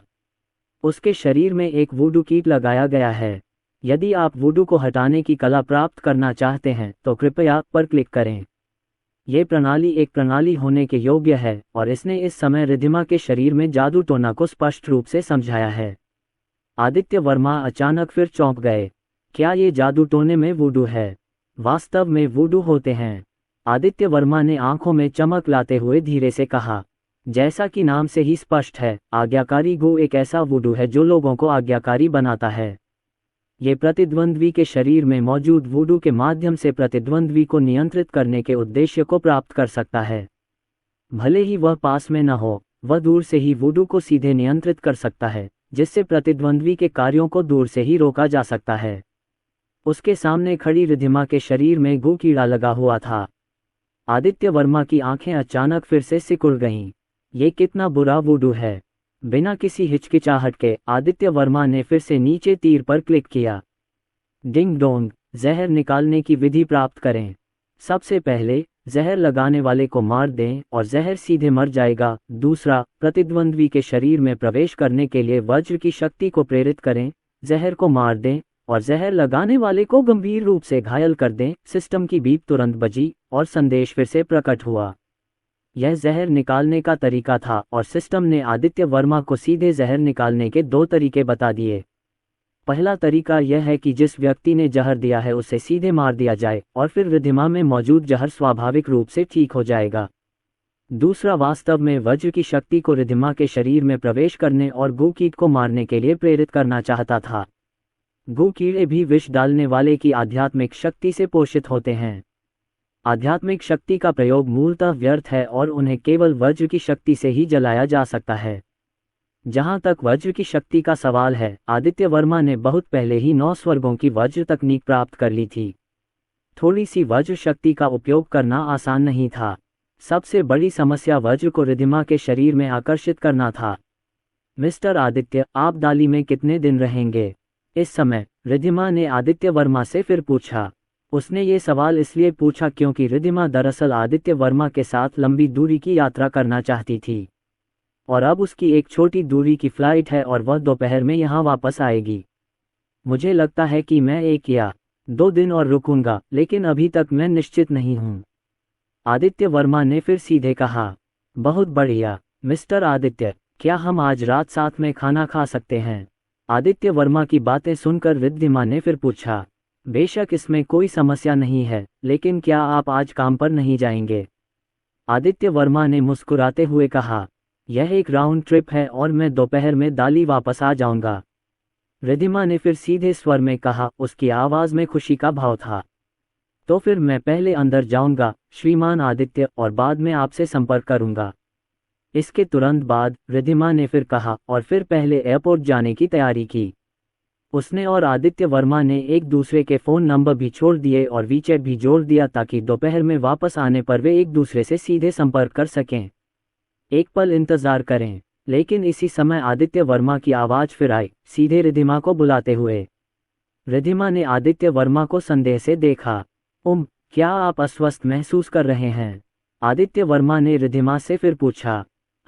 तबीयत ठीक नहीं है। आदित्य वर्मा की बातें सुनकर रिद्धिमा एक पल के लिए स्तब्ध रह गई। क्या आप अस्वस्थ महसूस कर रहे हैं? अगले ही पल रिद्धिमा की खूबसूरत आंखें अचानक चमक उठीं। दूसरा पक्ष स्पष्ट रूप से उससे पूछ रहा था कि क्या उसकी चाची यहाँ हैं? नहीं। रिद्धिमा का सुंदर चेहरा शर्म से लाल हो गया और उसने कमजोर स्वर में कहा। रिद्धिमा को उम्मीद नहीं थी कि आदित्य वर्मा अचानक उससे पूछेंगे कि क्या वह असहज महसूस कर रही है। उनकी राय में आदित्य वर्मा स्पष्ट रूप से उनसे पूछ रहे थे कि क्या उनकी चाची यहाँ हैं। क्या ऐसा हो सकता है कि आदित्य वर्मा उससे कुछ चाहता था? सौभाग्यवश मेरी चाची नहीं आई, अन्यथा वे इसमें शामिल नहीं हो पाती। रिद्धिमा ने तुरंत कमजोर स्वर में उत्तर दिया। उसका सुंदर चेहरा शर्म से लाल हो गया। रिद्धिमा की बातें सुनकर आदित्य वर्मा फिर चौंक गए। कोई असुविधा नहीं। ऐसा होना चाहिए कि रिद्धिमा के शरीर में गू कीट ने अभी तक प्रतिक्रिया नहीं की है, लेकिन अगर हम इस गू कीट की प्रतिक्रिया का इंतजार करेंगे तो इसका समाधान आसान नहीं होगा। लेकिन तभी रिद्धिमा के शब्द बाहर आए। अचानक रिद्धिमा का चेहरा अचानक पीला पड़ गया और उसे अचानक चक्कर आने जैसा महसूस हुआ। रिद्धिमा को ऐसा महसूस हुआ जैसे इस समय उसके पूरे शरीर में कोई ताकत नहीं है और ऐसा लग रहा था जैसे उसके पूरे शरीर की ऊर्जा एक पल में खत्म हो गई हो। ये देखकर कि रिद्धिमा का शरीर शिथिल हो गया है, वह बेहोश होने वाली थी। तेज आंखों और तेज हाथों से आदित्य वर्मा एक पल में रिद्धिमा के पास आए और उसे मजबूती से पकड़ लिया। उसी समय आदित्य वर्मा का हाथ पहले से ही रिद्धिमा की सफ़ेद ज़ैद बांह पर था। एक क्षण में बोध की एक शक्ति अचानक रिद्धिमा के शरीर में प्रवेश कर गई और रिद्धिमा के शरीर की हर चीज आदित्य वर्मा की धारणा के दायरे में आ गई। जल्द ही आदित्य वर्मा को रिद्धिमा के हृदय में एक बहुत ही छोटी रेशम कीट जैसी चीज का अस्तित्व महसूस हुआ, जो रिद्धिमा की ऊर्जा यानी जीवन शक्ति को बेतहाशा अवशोषित कर रही थी। इससे रिद्धिमा की सीधे तौर पर मौत तो नहीं होगी, लेकिन इससे रिद्धिमा का शरीर बेहद कमजोर हो जाएगा। वह रेशम कीट का कोष भूकृमि था जो रिद्धिमा पर रोपा गया था। वह रिद्धिमा की जीवन शक्ति को बेतहाशा सोख रहा था, लेकिन इसी क्षण भूकृमि अचानक फिर रुक गया। इस भूकीट का अस्तित्व सचेतन लग रहा था। इस क्षण उसे खतरे का आभास हुआ और फिर वह तुरंत सिकुड़कर एक कोकून जैसी स्थिति में बदल गया। आदित्य वर्मा ने थोड़ा संक्षेप में कहा, क्या ये भूकीट है? यह एक अच्छी चाल है। आदित्य वर्मा बुदबुदाया और उसे इस जादू टोने में रुचि हो गई। किसी को पता चले बिना जहरीले कीड़े लगाना एक बहुत अच्छी विधि है ताकि दूसरे पक्ष को नियंत्रित करने का उद्देश्य प्राप्त किया जा सके।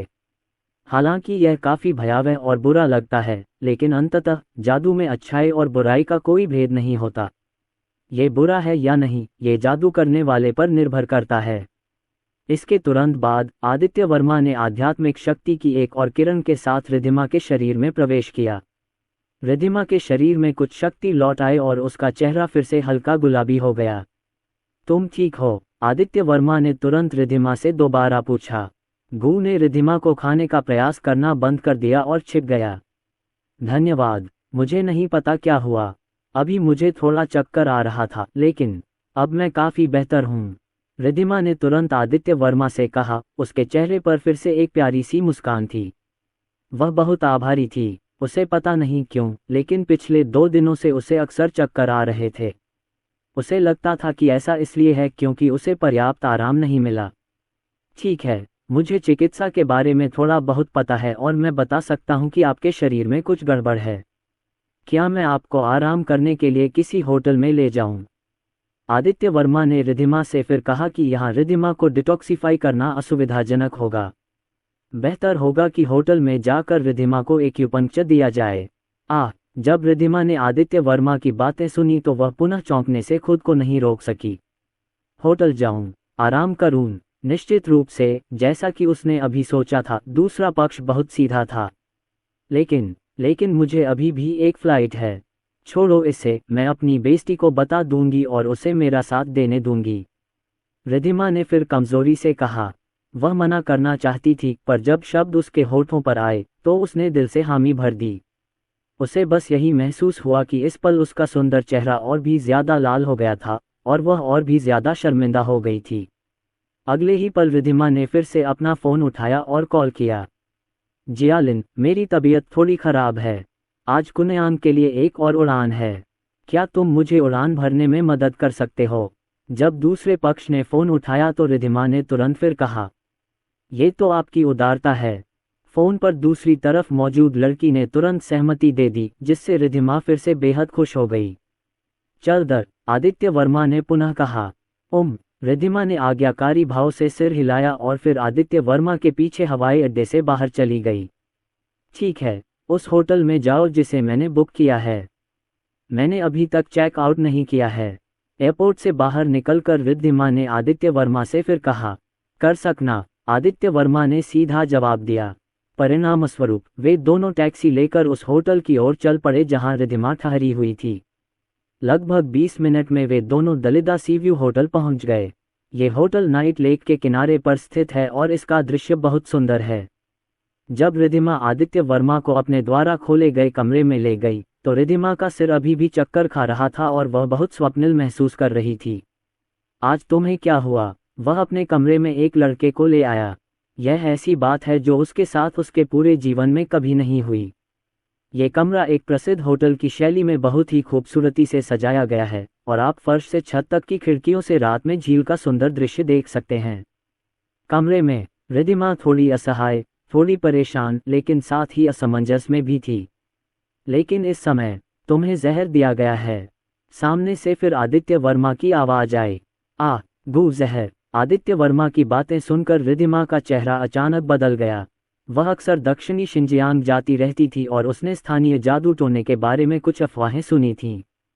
ये सही है, आपके शरीर में एक गू कीड़ा है जो समय समय पर आपकी जीवन शक्ति को खा रहा है, इसलिए आप हाल ही में अक्सर कमज़ोर और चक्कर महसूस करते हैं। आदित्य वर्मा ने सीधे रिद्धिमा से कहा। क्या मेरे शरीर में गू कृमि है? कहाँ है? कहाँ है? मुझे क्या करना चाहिए? मिस्टर आदित्य, आपने पहले कहा था कि आप चिकित्सा कौशल जानते हैं, क्या ये सच है?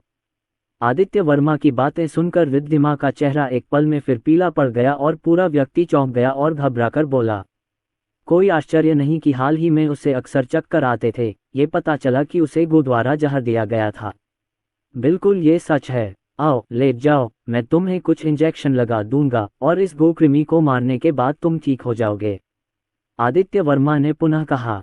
रिद्धिमा ने जब आदित्य वर्मा की बात सुनी तो उसने आज्ञाकारी भाव से सिर हिलाया और फिर आदित्य वर्मा से कहा। मिस्टर आदित्य, क्या आप पहले घूम सकते हैं? आदित्य वर्मा दंग रह गए। पलटें, किस लिए? आदित्य वर्मा ने थोड़ा हैरान होकर पूछा। सुई एक्यूपंक्चर, क्या आपको अपने कपड़े उतारने की ज़रूरत है?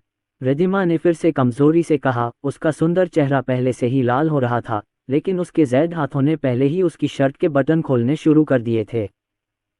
बस बाहरी कपड़े उतार दो। आदित्य वर्मा स्तब्ध रह गए और कहना चाहते थे कि कपड़े उतारने की कोई ज़रूरत नहीं है, लेकिन जब शब्द उनके होठों पर आए तो उन्होंने अपना इरादा बदल दिया। आदित्य वर्मा को उम्मीद नहीं थी कि रिद्धिमा एक्यूपंक्चर में उनका साथ देने के लिए अपने कपड़े उतार देंगी।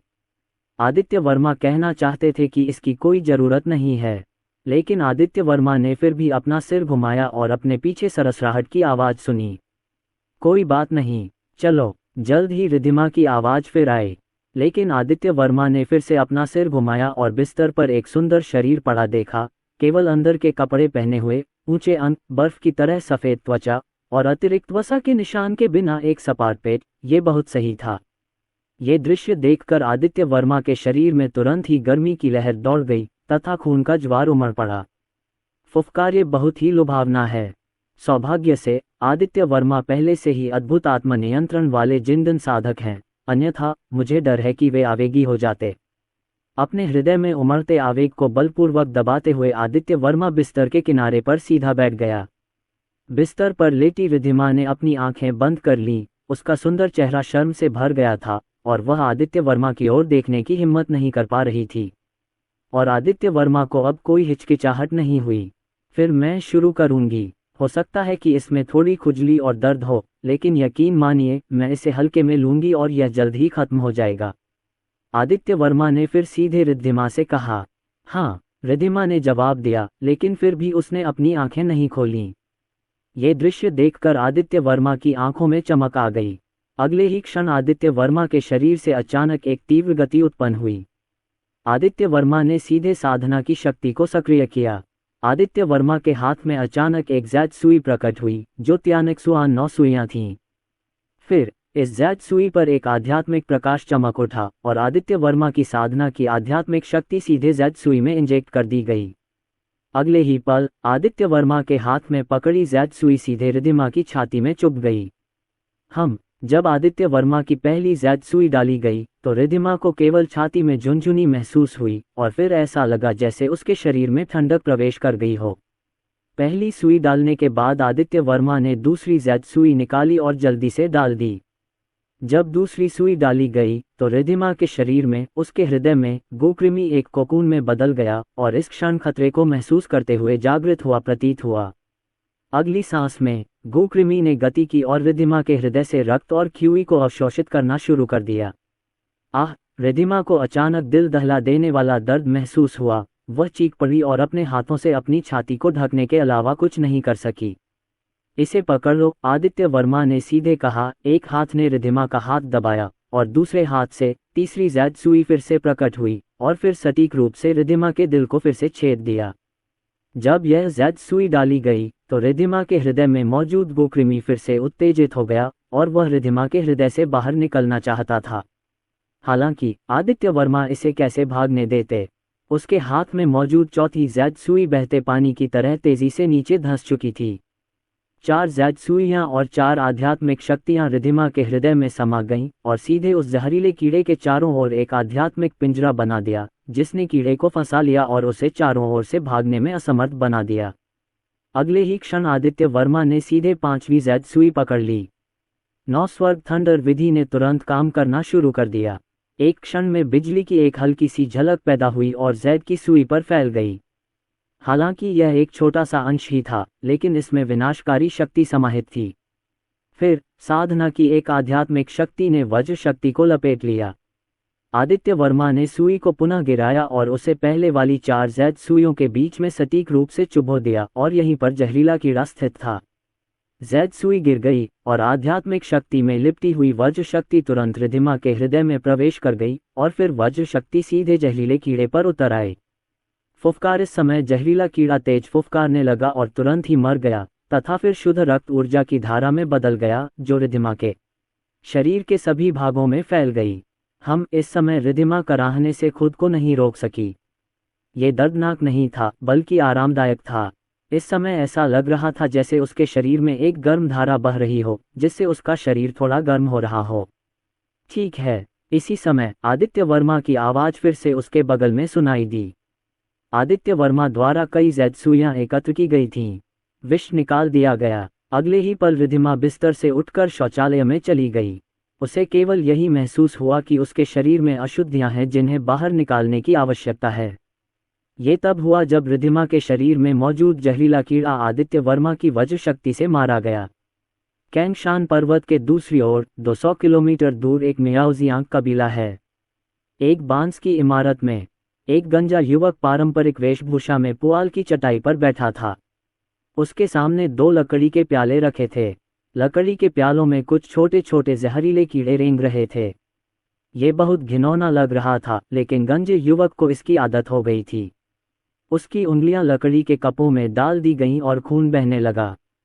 वह लकड़ी के कपों में जहरीले कीड़ों को खिलाने के लिए अपने खून का इस्तेमाल कर रहा था। लेकिन अगले ही पल पफ, गंजे युवक ने वाह कहा और मुंह से खून थूक दिया। इस क्षण उस व्यक्ति की सांसें अचानक बहुत अधिक फूल गईं तथा उसका चेहरा अत्यंत पीला पड़ गया। आह! युवक के मुंह से दर्द भरी आवाज निकली। कौन है? आखिर किसने मेरे जहरीले कीड़ों को मार डाला? युवक ने धीमी आवाज में चिल्लाकर कहा। ठीक इसी समय एक परिचारिका के शरीर में उसके द्वारा लगाया गया गू कीड़ा मर गया, जिससे वह गंभीर रूप से घायल हो गई। गू कीड़ा एक ऐसा प्राणी था जो उसके साथ रहता था और दोनों का आपस में संबंध था। जब गू कीड़ा मर गया तो वह सीधे तौर पर प्रभावित हुआ। युवक भयभीत और अविश्वसनीय लग रहा था। उसने जो गू कीड़ा लगाया था उसे किसने मारा? ये कैसे संभव है? वह बस उस परिचारिका को देखना चाहता था और रात में उसे अपना खिलौना बनाना चाहता था। उसे ऐसी किसी चीज की उम्मीद नहीं थी। ऐसा पहली बार हुआ था।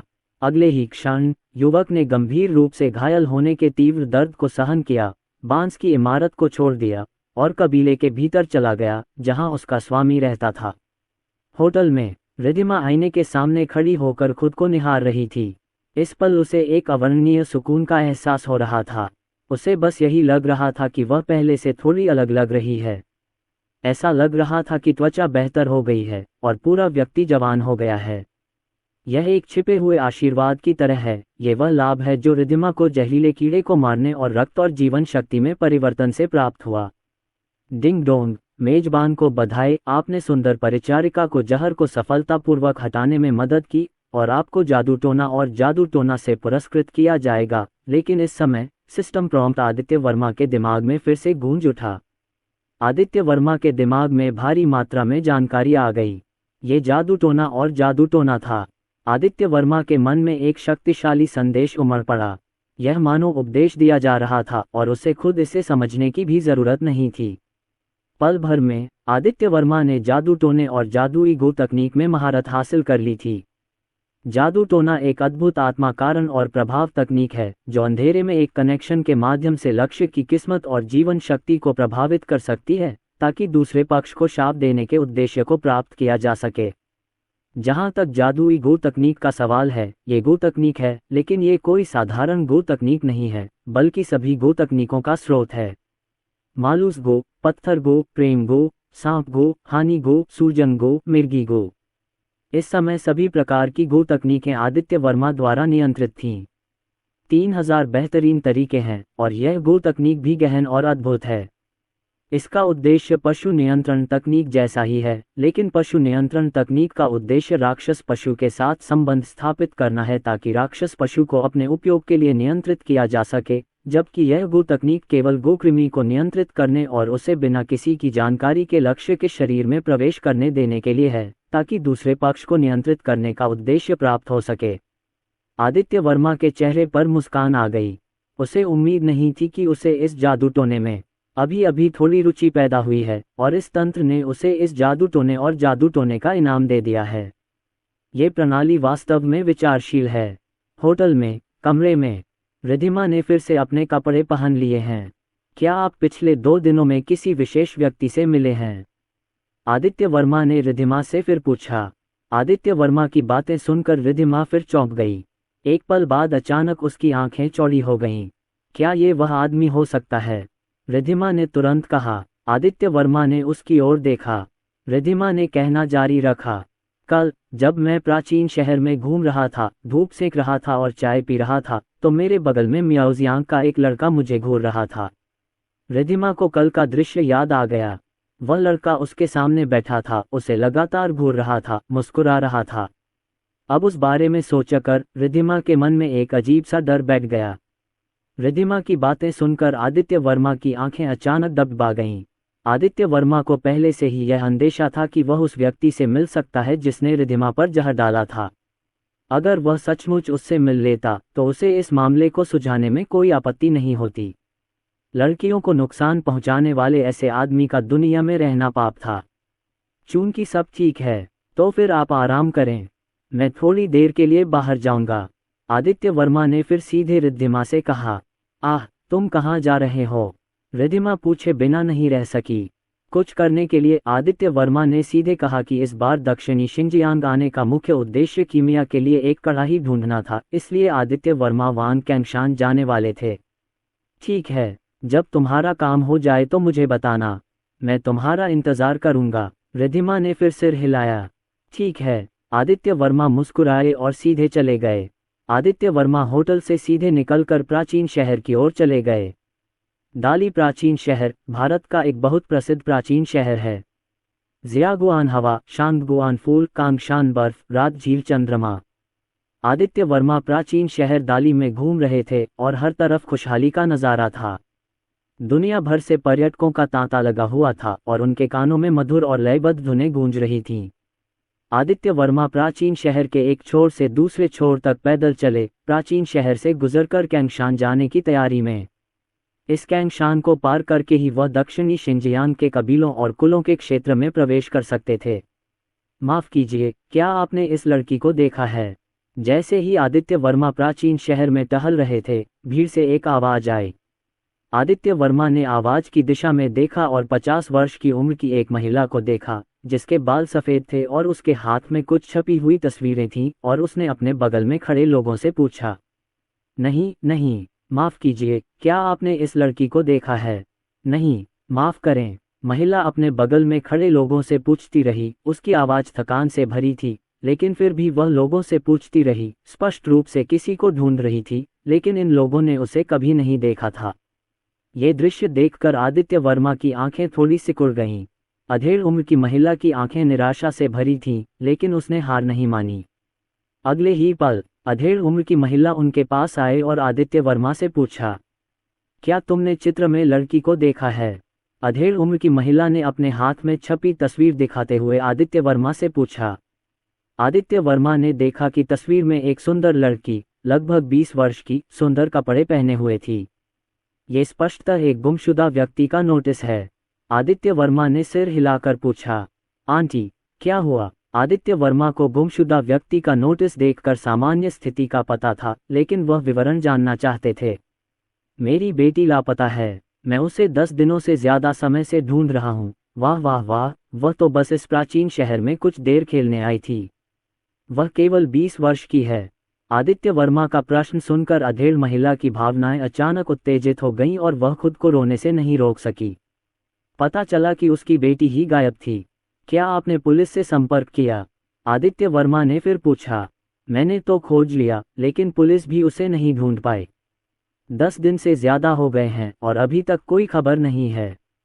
उन्होंने ये भी कहा कि यहाँ हर साल कई लड़कियां लापता हो जाती हैं और वे इस बारे में कुछ नहीं कर सकते। वे ऐसा कैसे कर सकते हैं? मध्यम आयु वर्ग की महिला बहुत भावुक होकर बोल रही थी और उसकी आवाज़ अदम्य क्रोध से भरी हुई थी। हालांकि जब आदित्य वर्मा ने ये शब्द सुने तो वह हैरान रह गए। हर साल कई लड़कियां लापता हो जाती हैं? बिल्कुल नहीं। आदित्य वर्मा के दिल में एक सिहरन सी दौड़ गई। क्या सच में ऐसा कुछ हुआ था? आंटी, क्या आपके पास अपनी बेटी की चीजें हैं? आदित्य वर्मा ने तुरंत उस अधेड़ महिला से दोबारा पूछा। अधेड़ उम्र की महिला एक पल के लिए स्तब्ध रह गई। उसे समझ नहीं आया कि आदित्य वर्मा क्या करने जा रहा है। मैं भविष्य बता सकता हूँ, अपनी बेटी को भी बताए, आदित्य वर्मा ने हल्के से कहा। अधेड़ उम्र की महिला फिर से स्तब्ध रह गई। उसके चेहरे पर अविश्वास का भाव था। वह आंखों में आंसू लिए आदित्य वर्मा को देख रही थी। लेकिन उसने देखा कि आदित्य वर्मा ऐसा नहीं लग रहा था कि वह मजाक कर रहा था। ये हेयर बैंड मेरी बेटी अक्सर पहनती है, क्या आपको लगता है कि यह ठीक है? अधेड़ उम्र की महिला ने अपने हाथ पर लगा हेयर बैंड उतारकर आदित्य वर्मा को दे दिया। आदित्य वर्मा इस हेयर बैंड को देखकर फिर से चौंक गए। दरअसल एक और बाल था, और यह बाल स्याही की तरह काला था। यह उस औरत के बाल नहीं, बल्कि उसकी बेटी के बाल लग रहे थे। ये तो और भी अच्छा है। आदित्य वर्मा ने सीधे बालों का बंधन लिया और फिर बालों को नीचे कंघी करके अपने हाथ में रख लिया। ठीक है, आदित्य वर्मा ने सीधे लंबे बालों को गोल आकार में घुमाया और अपने बाएं हाथ की हथेली में रख लिया। तभी आदित्य वर्मा का दाहिना हाथ फिर से हवा में लहराने लगा। आदित्य वर्मा ने सीधे जादू टोना शुरू कर दिया और फिर अपने हाथ की हथेली में बालों के चारों ओर एक घेरा बना दिया। आपको शाप देने के लिए एक वृत्त बनाए, आपको शाप देने के लिए एक वृत्त बनाए। बेशक आप अपनी खोज के लिए एक वृत्त भी बना सकते हैं। आदित्य वर्मा ने प्रत्यक्ष रूप से जादू टोना सक्रिय कर दिया तथा साधना की शक्ति भी इस समय अनायास ही सक्रिय हो गई। आदित्य वर्मा भीड़ में ऐसे ही खड़े थे। इस क्षण उन्हें पूरा व्यक्ति संसार से स्वतंत्र प्रतीत हो रहा था और उनके शरीर पर एक अलौकिकता का भाव उमड़ रहा था। जब ये जादू टोना किया गया तो आदित्य वर्मा ने अपने हाथ की हथेली में बालों से एक सांस महसूस की, जो इस बाल पर छोड़ी गई लापता लड़की की सांस थी। आदित्य वर्मा का पूरा व्यक्तित्व अत्यंत अलौकिक था। जैसे ही यह जादू टोना किया गया, आदित्य वर्मा के हाथ के बाल जलने लगे, हरे धुएं के गुबार में बदल गए और सीधे गायब हो गए। आदित्य वर्मा ने अपनी आंखें बंद कर लीं, लेकिन एक मजबूत धारणा जारी हुई। जिस क्षण ये बाल हरे धुएं में बदल गया और बिखर गया, शून्य विकृत प्रतीत हुआ, जो अंतहीन दूरी तक फैला हुआ था। इस पल आदित्य वर्मा की आंखें अचानक फिर खुल गईं। अंधेरे में आदित्य वर्मा को इस बाल पर सांस के समान ही एक अस्तित्व का एहसास हुआ। यह 1 या 200 किलोमीटर की दूरी थी और जादू टोने ने संबंध का संकेत भेजा। आदित्य वर्मा की अभिव्यक्ति कांपने से नहीं रुक सकी। वहां लापता लड़की का दूसरा पहलू था। हालांकि इस समय आदित्य वर्मा लड़की की विशेष स्थिति को नहीं समझ पा रहे थे, लेकिन उन्हें पता था कि लड़की मरी नहीं है। आंटी, आपकी बेटी अभी भी वहां है, आदित्य वर्मा ने तुरंत अधेड़ महिला से कहा। सच में? वह कहाँ है? कृपया। आदित्य वर्मा की बातें सुनकर अधेड़ महिला अचानक फिर से असहज हो गई और आदित्य वर्मा से बात करती रही। चिंता मत करो, वह वापस आ जाएगी, आदित्य वर्मा ने फिर गंभीरता से कहा, लेकिन उनके हृदय में गरिमा का एक स्पर्श पैदा हो गया। इस लड़की का स्थान कैंगशान पर्वत के दूसरी ओर है। हो सकता है इस लड़की का अनुभव भी रिद्धिमा जैसा ही हो। यह आदित्य वर्मा का अनुमान है, लेकिन ये बेमतलब नहीं है। आदित्य वर्मा वहां से चले गए, जिससे उस अधेड़ महिला को आशा की किरण दिखाई दी। आदित्य वर्मा रुके नहीं, सीधे प्राचीन शहर से गुजरे और फिर कैंगशान पर्वत पर चले गए। आदित्य वर्मा के कदम हल्के और तेज थे, कभी कभी तो हवा के साथ भी। 1 घंटे से भी कम समय में वह कैंगशान पर्वत पार कर चुका था। कैंगशान पर्वत के दूसरी ओर अभी भी पहाड़ और जंगल थे, लेकिन इन पहाड़ों और जंगलों में कुछ प्राचीन इमारतें थीं जो लंबे समय से चली आ रही थीं। और यहीं पर दक्षिणी शिनजियांग के कबीले स्थित थे। गर्जन समय समय पर पहाड़ों और जंगलों में कुछ जानवरों की दहाड़ें सुनाई देती थीं। पहाड़ों में छोटे छोटे रास्ते थे, बीच बीच में लोग सड़क पर चलते हुए दिखाई देते थे, और इनमें से अधिकांश लोग मियाओजियांग की विशिष्ट जातीय वेशभूषा पहने हुए थे। ये लोग स्पष्टतः मियाओजियांग कबीले के थे जो बाहर से लौट रहे थे। आदित्य वर्मा ने देखा कि ये लोग मूलतः पुरुष थे, उनमें से अधिकतर बहुत मजबूत थे, सभी बड़े आदमी थे, नंगे सीने वाले कपड़े पहने हुए थे, बहुत मजबूत दिख रहे थे, और इन लोगों की त्वचा थोड़ी गहरी थी, उनकी गर्दन या हाथों पर विशेष स्टील के छल्ले थे। अधिक लंबे समय बाद तक नहीं, उनके सामने एक विशाल पत्थर दिखाई दिया जिस पर बड़े बड़े रक्तलाल अक्षर लिखे हुए थे। वो, इस पत्थर पर सिर्फ एक ही शब्द है, वो। मुझे नहीं पता इसे किसने लिखा है, लेकिन इस शब्द में एक अजीब सी बात है जिससे लोग दूर रहना चाहते हैं। ये पत्थर एक सीमा की तरह अंदर को दूसरे क्षेत्र में बदल देता है। दूर से ही आप दूर स्थित स्पष्ट इमारतें देख सकते हैं। यहाँ से मियाओ पोशाक पहने आकृतियाँ आती हुई दिखाई देती हैं। आदित्य वर्मा सीधे अंदर जाने के लिए तैयार हैं। निजी क्षेत्र, बाहरी लोगों को प्रवेश की अनुमति नहीं है। लेकिन इसी समय बगल से एक आवाज़ आई। मैंने एक युवक को देखा जो 20 या 30 साल का लग रहा था, लेकिन उसकी कमर पर एक तलवार लटक रही थी, उसने आदित्य वर्मा को ठंडे भाव से देखते हुए कहा। जन्मजात योद्धा। ये युवक वास्तव में एक जन्मजात योद्धा है और वह भयंकर गति से भरा हुआ है। इस युवक ने अपने हाथ छाती पर रखे आदित्य वर्मा की ओर गर्व से देखा और हल्के से आदित्य वर्मा से कहा, बेटे, ये वो जगह नहीं है जहां तुम्हें आना चाहिए। अगर तुम मरना नहीं चाहते तो यहाँ से निकल जाओ।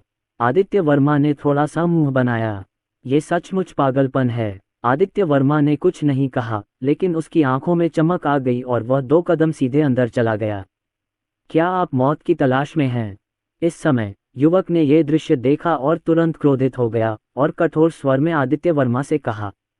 अगले ही पल उस युवक ने आदित्य वर्मा को सीधे एक जोरदार मुक्का मारा। आदित्य वर्मा अभी भी वहीं खड़े होकर उस आकृति को दौड़ते हुए देख रहे थे। भाड़ में जाओ। आदित्य वर्मा ने कोई कार्रवाई नहीं देखी, वह सिर्फ ठंडी सांसें लेता रहा। लेकिन यह ध्वनि गिरी, लेकिन यह एक गड़गड़ाहट की तरह गूंजती हुई, लुढ़कती हुई दूर चली गई। पफ! इसके बाद उस युवक को जोर से मारा गया, जिससे उसके मुंह से खून निकला और वह भयभीत हो गया। टकराना! उसका शरीर भारी होकर पीछे की ओर उड़ गया। ऐसा कैसे हो सकता है? युवक भयभीत हो गया। उसकी मुलाकात एक वास्तविक बलवान व्यक्ति से हुई थी। एक आवाज ने उसे सीधे उड़ा दिया। कितनी भयानक ताकत थी! आदित्य वर्मा ने उस आदमी की तरफ देखा तक नहीं, बल्कि आगे की ओर देखा। ये वुबू कबीले का क्षेत्र होना चाहिए। हालांकि इस समय आदित्य वर्मा के चेहरे के भाव फिर से थोड़े ठंडे पड़ गए। गुमशुदा लड़की की आभा यहाँ थी। ऐसा लग रहा था कि जैसा कि आदित्य वर्मा ने सोचा था, लापता लड़की को यहाँ लाया गया था। आदित्य वर्मा ने अपनी शक्तिशाली धारणा को जारी किया और इस कबीले की स्थिति को समझा। अगले ही पल आदित्य वर्मा का चेहरा और भी उदास हो गया। आदित्य वर्मा के दिल में अचानक एक जानलेवा इरादा उभर आया, क्योंकि आदित्य वर्मा की नज़र में इस कबीले में कई लड़कियां बांस की इमारतों में कैद थीं। वे दुबली पतली थीं और उन्हें पहचान पाना मुश्किल था। कुछ लड़कियों के शरीर से अभी भी खून बह रहा था। ऐसा लग रहा था मानो उनके मांस और खून पर कीड़े रेंग रहे हों। वे कीड़े जो उनके मांस और खून पर पलते हैं, सभी जहरीले कीड़े हैं। वे वास्तव में मानव शरीर पर इन जहरीले कीड़ों को खिलाते हैं। ये कैसी क्रूर पद्धति है! आदित्य वर्मा गुस्से में थे। बहुत गुस्से में हूँ। जैसे ही आदित्य वर्मा की आवाज निकली, इस चुड़ैल कबीले में बिजली की तरह कुछ आकृतियां प्रकट हुईं, जिनके ऊपर शक्तिशाली गति थी। मूलतः वे सभी पुरुष थे, उनमें भयंकर गति थी और वे सभी जन्मजात योद्धा थे। इन लोगों ने आदित्य वर्मा की ओर देखा और चिल्लाए, बाहरी लोग आक्रमण कर रहे हैं, मार डालो! मारना! एक के बाद एक आवाजें आदित्य वर्मा की ओर बढ़ती हुईं। कुछ लोग तलवारें पकड़े हुए थे, कुछ लोग लाठियां लिए हुए थे और क्रूरता दिखा रहे थे। आदित्य वर्मा ने यह दृश्य देखा, लेकिन उसकी आंखें उदासीन थीं और वह हत्या के इरादे से सीधे अंदर चला गया। धत्तेरी की! ये लोग मरने के लायक हैं। बूमादित्य वर्मा के शरीर से एक शक्तिशाली आभा तुरंत निकल पड़ी। इसी समय एक शक्तिशाली दबाव आया, जिससे पृथ्वी हिल गई।